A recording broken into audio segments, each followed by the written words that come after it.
Hello, friends, and welcome back to r/ProRevenge. Sit comfortably, because today we have 3 great stories for you. But before we begin, don't forget to subscribe to our channel if you're new here, and turn on notifications so you don't miss a new video every single day. And our first story. You want to talk to Wendy? Okay. My first job when I was a teenager in the late 1990s was at a certain fast food restaurant whose mascot is a redheaded girl. The pay was horrible, even for those times, and management was generally belligerent and incompetent, but it was a job and gave me lots of stories. Now, given that we were a restaurant named after a person whose founder became the face of the restaurant in television commercials up to his death, we frequently had jerks come through who thought it was cute to say things like, "Is Wendy here?" Or when they're angry, "I know Dave Thomas and I'm going to get you fired." It was so annoying because it wasn't cute, since it happened dozens of times a day, especially late at night on second shift. Now, at the time this takes place, a new manager had just completed her training, and it was one of her first times managing by herself. I was working on drive-thru, and a couple of guys started going on the speaker. "Is Wendy there?" "We want to talk to Wendy." I try to ignore them since, as I said, this is a frequent occurrence, but these guys just don't know when to stop and just keep saying it all through their order. I was having a bad night. I hated working drive-thru more than any other station at the restaurant, so their antics, which would probably just make me roll my eyes today, were beginning to make my blood boil. They get to my window, and they're these 2 redneck-looking 20-something guys who just keep giggling about how funny and clever they are.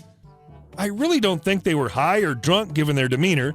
I just think they thought they were delivering comedy club-worthy material. I'm trying to hand them their drinks, and they just keep asking for Wendy. "Where is she?" one asks. "We want to talk to Wendy," the other one says. I finally had about enough, and that's when I get a plan for malicious compliance. I go over and get my manager and tell her that there are 2 guys at the window who want to talk to Wendy. She grins, knowing exactly what I'm thinking, and walks over, opens the window, and looks at the guys. "Hi, I'm Wendy, the manager here. I heard you want to talk with me. How can I help you?" The guys just think this is the most hilarious thing ever and start erupting in laughter when she looks at them dead serious and points at her name tag. "No, really, my name's Wendy. How can I help you tonight?" They get really quiet and look at each other. You can tell this wasn't how they expected this to go, and they seem to have no witty retorts in them for if Wendy was actually there. Can we have some ketchup?" one of them finally asks. Wendy smiles, puts some ketchup in their bag, and hands them their order. The 2 drive off without another word, while Wendy and I break down in laughter at what we just did. In the long run, what we did that night didn't stop other amateur comedians from asking for Wendy, but it sure did feel good nonetheless. In a generally sucky job that could be really hostile at times, Wendy was a pretty cool boss. Wherever she is today, I hope she's living her best life. And our second story. And that's why you don't come to work drunk. When I was a front desk agent at a hotel, we hired a new night auditor who worked the shift right after me most days.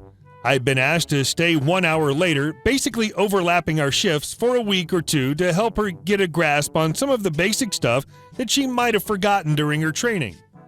This was your very typical cat lady, literally. Looked like she lived in a trailer park. Scraggly hair, didn't smell great. Why she was hired, I don't know. But either way, that's what it was. 2 or 3 days in, she started coming in smelling of alcohol. She worked nights alone, meaning I was the only one who would have seen her in this state.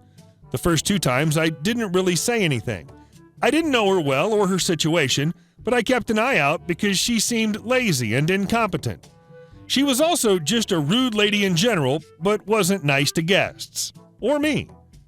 Then one day, right when she came in to start her shift, I got slammed. The tour bus of Asians came in at 10 p.m. and I was scrambling to check them all in. Usually these people, we got a lot of tour buses, would not really understand etiquette and would demand that we connect them to the Wi-Fi. They usually didn't speak English and their phones were not in English. Needless to say, I was completely overwhelmed. First offense, she just stood there when the phone was ringing. She said she was too scared to answer it. I'm not her manager, but I finally told her, "Hey, you have to answer the phone, and I need help right now." I was still in the middle of the tour bus mess. She still didn't answer the phone and watched me check them in. Second offense. When the people were coming up to us after checking in, motioning us to sign them into the Wi-Fi, she would shake her head and shrug her shoulders, then point to me, basically saying, "I don't speak your language, go to her." Third offense, she reeked of alcohol. Fourth offense, as the tour group was headed up to their rooms and was basically done, she says to me, "Hey, do you mind if I go run and grab a pizza? I'm starving." Lady, you just got to work, and also you could just order delivery. I'm not staying here. Do your job. Fifth offense. She called my personal cell 3 times, one past midnight, instead of our manager to ask very, very obvious questions. Sixth offense. She looked in my personal binder that I kept in the office for my login. She used my login to do all of her work that night. The next day, my manager was PO'd at me because it looked like I had overbooked us because it was under my login. That was it. So 2 days later on my shift, she came in and I changed my tone. I asked her what her favorite bar was and we started talking casually. I secretly turned on my recorder on my phone and got her to admit to drinking right before work. She even admitted to driving drunk to work. Most incriminating, she asked if I wanted to sneak a bottle of wine from our bar later. I excused myself to go to the bathroom and called my manager. She showed up and I told her everything. I left. The next shift, I learned she'd been fired and escorted by police off the premises. They found illegal substances in her vehicle and arrested her in our parking lot. My reward? I knew how to look at the video cameras and watch the whole thing back with audio with the maintenance guy. Some people. And our last story. Sketchy union member representative gets fired for lying and deceptive conduct. So I'm in the HR/payroll department for a janitorial service company that deals with a service worker union. It's a pretty big-time U.S. union that has local branches. Our company is state-regional with a few thousand employees. About 2 years ago, a new union member representative got employed at the local branch. Let's call her Ashley. She came in wanting to make waves. The general sense was that she is extremely proactive and will call us out on everything, so we got to step up our game.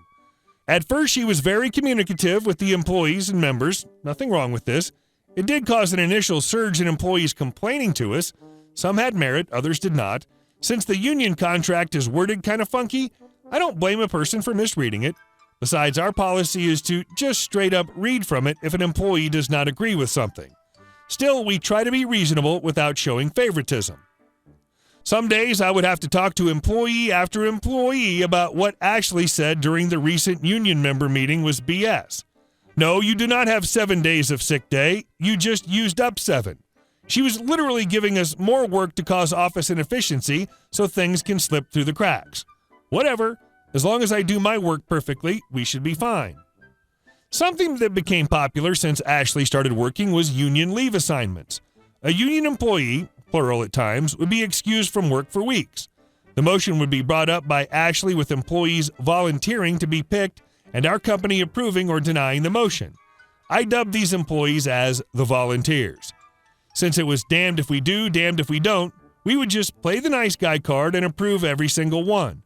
Sometimes employees that would work alongside the employee that just left on a union assignment would get upset and ask how this is fair. We would just refer to the union contract and ask them to talk to the union about it. We would explain that this is certainly something that the union pushed for in the contract, not the companies. Ashley and the volunteers were known to be pretty buddy-buddy outside of work. When these employees would come back to work, they would push their weight around on the other employees. A 2-tier level of union employees developed, and we had to step in to try and discipline. Of course, these employees would go crying to Ashley immediately and state they were being discriminated against because they were more union. Another thing that was shocking was how Ashley and the volunteers would back up claims with a list of a couple dozen signatures. The most serious one was one which alleged that an area supervisor was overly aggressive and incompetent. They had like 40 signatures. The volunteers and a dozen employees showed up to our office to hand-deliver this claim. It felt like an intimidation tactic. I interact with most employees and get to know them, yet I hardly recognized anyone in that group except, of course, the volunteers. The supervisor was investigated by corporate HR, but they found nothing. We interviewed those that signed, and we got a very different story. Turns out the 40 signatures were just a sign-in sheet at a union meeting. About half the signatures were union employees who were not employed by our company. They did discuss this supervisor in the meeting, but not everyone in attendance agreed with the claim. The investigation was coming to a close while our company had a big meeting with the local union due to new issues. I was told to sit there, look pretty, and keep my cool because I can be a hothead. Ashley's known for interrupting while someone else is speaking. Our regional VP would be our main representative. He's diplomatic and can keep his cool. Our folks show up to the meeting and they get hammered on 4 new big issues. 4 of our new hires are actually full union employees sent by Ashley who were recently laid off from a different union employer. We must pay and support these new hires as full union. If during the interview those details didn't come up, too bad. We got screwed big time. The VP accepted defeat on this topic and moved on to another issue. But Ashley kept interrupting him. He had enough. He told her to be professional, stop being so malicious, and to stop lying. My mouth was still open as he was exiting the meeting room. "Oh, so that's how you want to play," said Ashley's boss. In my mind, I thought Ashley's boss probably knows best that if she is enabling a drama queen professional to cause havoc, she should deal with it, or be asked to. After a few days, the VP emailed Ashley's boss and other union higher-ups about the BS signatures she would collect about claims, Ashley's friends being paid through fake union leave activities with our employees' money, and the overly adversary tone she would carry in our relationship with her. He attached employee testimonials, employees that attended the union meetings, and emails that illustrated his accusations. There was way more sketchy stuff Ashley did, but I just mentioned the worst stuff. Ashley was fired the next day. I'm all for unions. Fight the man and social policies in the land of inequality. Yet there's some bad apples in unions. It should not be surprising because unions are on the decline and it's very difficult to deal with giant corporations and big business. But we should all maintain a level of mutual respect. Call me out on my BS, but I will do the same. If it gets personal, let's now see which BS pile stinks more. Hey guys, thank you all for watching the video. I'll see you in the next one.